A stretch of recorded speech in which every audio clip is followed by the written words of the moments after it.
Hello cuties.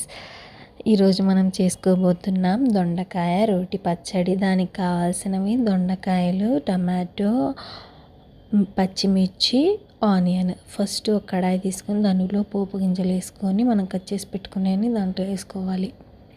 దాని తర్వాత కొంచెం పసుపు దాంట్లో వేసుకొని వేయించుకోవాలి.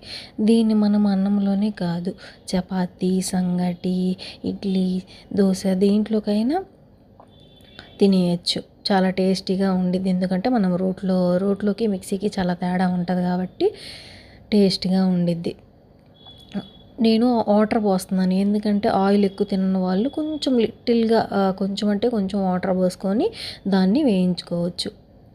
వేగిన తర్వాత ఒక పక్క అన్నం కూడా వండుతున్నాను, టైం అవుతుందని లంచ్కి. నా దగ్గర చిన్న రోకలే ఉంది, అందుకని కొంచెం క్వాంటిటీ తీసుకొని దంచుకుంటున్నాను.